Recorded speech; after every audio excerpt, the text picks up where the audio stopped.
Praise the lord. దేవునికి స్తోత్రం. క్రీస్తునందు ప్రియ సహోదరి సహోదరులారా, మన ప్రభువును రక్షకుడునైన యేసుక్రీస్తు నామములో మీకు వందనములు తెలియజేయుచున్నాము. ఉదయకాలపు సమయమందు ప్రభు మిమ్మును అత్యధికముగా దీవించి ఆశీర్వదించి నడిపించి బలపరచును గాక. ఈ దినము యొక్క వాగ్దానము, నిశ్చయముగా నేను వారి ఎడల జాలి పడి శరలో నుండి వారిని రప్పించెదను. ఇర్మియా గ్రంథము 33వ అధ్యాయము 26వ వచనం.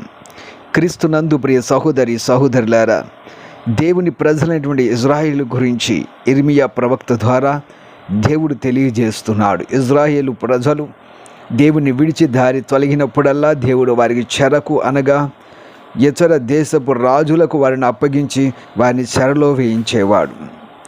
ఆ కారణమును బట్టి వారు బుద్ధి వచ్చినప్పుడు ప్రార్థన చేసినప్పుడు మరలా వారిని ఆ చెర నుండి ఆయన విడిపించేవాడు. ప్రియ సహోదరి సహోదరులారా, ఈ చెర అనేది మానవ జీవితంలో సాతాను యొక్క సంఖ్యలుగాను, సాతాను మనుషులను బంధించు ఆయుధముగాను ఉన్నది. మనిషికి ఆశీర్వాదములు రాకుండా, దేవుని బిడ్డలకు ఆశీర్వచనములు రాకుండా, దేవుని బిడ్డలకు దీవెనలు రాకుండా ఈరోజు సాతాను ఈ చెరను బంధిస్తున్నాడు, ఈ చెరను ఉపయోగిస్తున్నాడు, చెరలో వారిని బంధిస్తున్నాడు. రకరకాలుగా ఈ చెరలో వారిని బంధిస్తున్నాడు. దేవుని యొక్క నిజమైనటువంటి రక్షణ అనుభూతిని వారికి తెలియకుండా ఈరోజు అపవాది అనువాడు దేవుని బిడ్డలను అడ్డగించుచున్నాడు. ఈ చెర నుండి మనము విడుదల పొందాలి అని అంటే ప్రార్థన ఆయుధముగా ఉన్నది.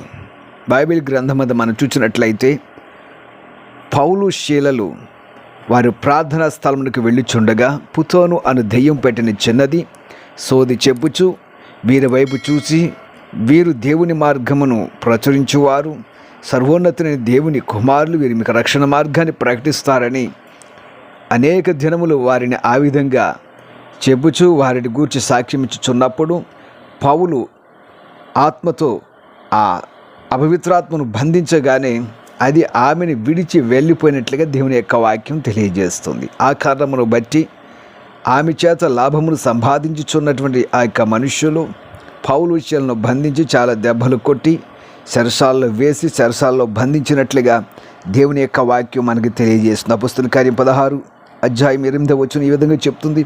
వారు చాలా దెబ్బలు కొట్టి వారిని చెరసాల్లో వేసి భద్రముగా కనిపెట్టవాలని చెరసాల నాయకునికి ఆజ్ఞాపించిరి. అయితే ఈ చెరసాల నుండి విడిపించబడడానికి పౌలు శీలలు ఏం చేశారో మన బైబిల్ గ్రంథంలో పరిశీలన చేద్దాం. అయితే మధ్యరాత్రి వేళ పౌలు శీలయు దేవునికి ప్రార్థించుచు కీర్తనలు పాడుచు నుండిరి, ఖైదీలు వినుచుండిరి. అప్పుడు అకస్మాత్తుగా మహాభూకంపము కలిగెను, చెరసాల పునాదులు అదరెను, వెంటనే తలుపులన్నీ తెరుచుకొనెను, అందరి బంధకములు ఊడెను. అపొస్తలుల కార్యం 16వ అధ్యాయం 25-26 వచనములు. ప్రియ సహోదరి సహోదరులారా, పౌలు శీలను వారి చెరసాల్లో వేసి బంధించిరి.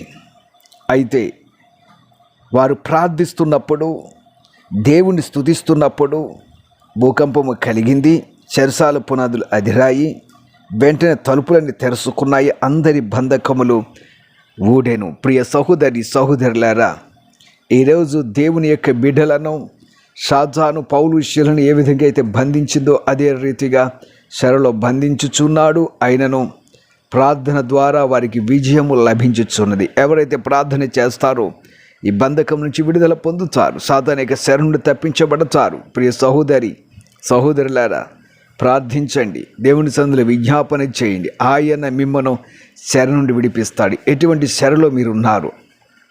అప్పులైనటువంటి చెరలో ఉన్నారా?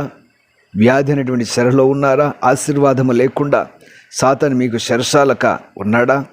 ఎలాంటి చెరలో మీరు ఉన్నప్పటికీ, ఎలాంటి బంధకాల్లో మీరు బంధించబడినప్పటికీ దేవుడు మీకు విడుదల కలగజేస్తాడు. ఎప్పుడనగా మీరు ప్రార్థించినప్పుడు, మీరు దేవుని స్తుతించినప్పుడు, దేవుని ఆరాధన చేసినప్పుడు, దేవుని మహిమపరిచినప్పుడు ఆయన మీకు విడుదల కలిగిస్తాడు. తప్పక ప్రార్థించండి. అది ఎలాంటి చెరసాలైనా, ఎలాంటి బంధకాలైనా దేవుడు మీకు ఇచ్చే విడుదల కలగజేస్తాడు. అట్టి ధన్యత దేవుడు అది ఎలాంటి సరసాలైనా అలాంటి బంధకమైన దేవుడు మీకు విడుదల కలగజేస్తాడు. ప్రార్థించండి, తప్పక దేవుడు మీకు విడుదలనిస్తాడు. అట్టి ధన్యత దేవుడు మీకు అనుగ్రహించునుగాక. ఆమెన్.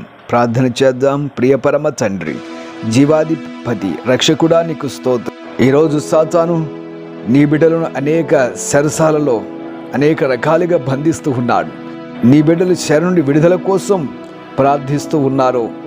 వారి ఎటువంటి బంధకాల్లో ఎటువంటి కష్టాల చేత సాతాను వారు బంధించారు. వారి కట్లన్నింటిని తెంచండి. బంధింపబడిన బంధకాల నుంచి విడుదల దాయిచ్చే నీ బిడ్డల పక్షాన లేచి నిలవబడిన అడ్డములు పడగొట్టండి. ఆశీర్వాదము, దీవెన నీ బిడ్డలకు అనుగ్రహించి మీరే బలపరిచి నడిపించమని యేసు నామమున అడుగుచున్నాము తండ్రి. Amen, amen, amen.